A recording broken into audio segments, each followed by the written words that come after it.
Hey everybody, welcome back to the Archangel 15. Wanted to discuss something that I've talked about in past presentations that is of grave concern. Where exactly have all of the migratory birds went? Specifically geese and ducks. I'm an avid outdoorsman, love wildlife, love waterfowl. I used to hunt a lot of waterfowl and ducks, but pretty much took it down to just exotics. It's kind of just fun to go out and see them. Very, very beautiful. Don't even really like shooting them. Still would buy a duck stamp from time to time. Federal ones, they have a different bird on it every year. Really cool. Grew up here in southeastern Pennsylvania my whole entire life, and like anybody who is probably as old as I am, which I'm 37 and a half about now, and pretty much knows that they're like the migratory geese flyway is like right here. Like, you know what I mean? Like they come down from Canada. Between August and maybe November is usually when it peaks. But like you would see flocks and flocks and flocks. I mean, it would go on for miles and miles. However they do it, it's kind of like I can't really mimic it. It's really kind of a hard frequency to mimic. But even just like every once in a while, you would see ducks too as well. You'd see like a little, they'd fly in the V, and you'd see all kinds of birds. Like the mallards are really common. Wood ducks, probably the most amazingly beautiful thing God has ever created. Also very similar to a mandarin duck. I've talked about evolution in the past. If you ever get a chance, look at a mandarin duck from Asia and a wood duck from the United States, and you'll see interesting similarities.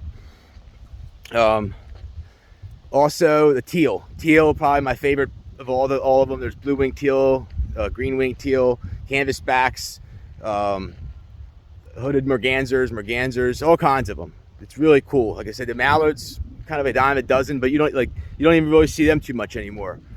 The snow geese were really, really cool. They like years ago, the flocks would go on for I mean, I'm not even exaggerating, miles and miles and miles and miles, tens of thousands of them, and they would be absolutely loud. It was the coolest thing ever. If you ever hunted them, you could get like 8 of them in one shot.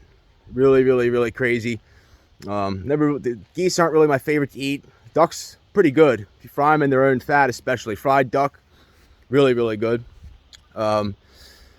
Anyhow, I ascertained several reasons why this might be, and I'm obviously not going to talk about what's going on in the world right now, really, because like I said, I don't want any more strikes against my channel. But ambient gamma radiation would obviously be one reason. Chemical trails or other chemicals released for various reasons would do it. A big one that I've actually came across and spoke with a lot of people, probably like close to like ornithologists and stuff, have actually told me that like electrical communication devices and like cell phone towers, it like messes up their ability to I guess like judge where they are, and other things as well, like pesticides they release, weaken the eggshells. There was a book in the 60s by Rachel Carson called Silent Spring.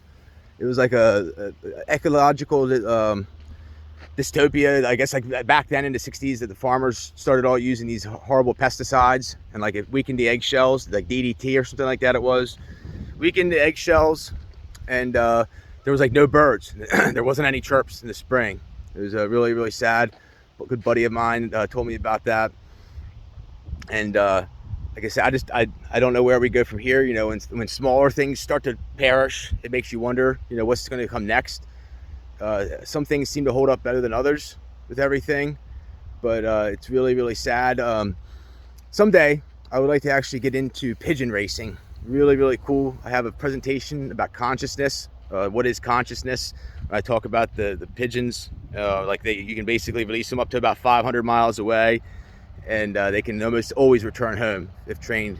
And they know, like it's like they've done studies, and then when they release them in the direct sunlight, it's they have a better, I guess, chance of getting back. And if they don't, usually it's because of like predation, like hawks or eagle or something else that gets them. And but yes, like I said, I'm very concerned moving forward about the migratory game birds and waterfowl migrations. And like I said, it's just very, very, very detrimental and sad. I mean, I haven't even, it's already mid to late October, and I haven't heard a single, maybe a couple geese, but nothing like I used to. Please feel free to leave your comments or elaborate on this, and give me your opinion of where exactly you think we go from here. Thanks, folks. Take care. God bless.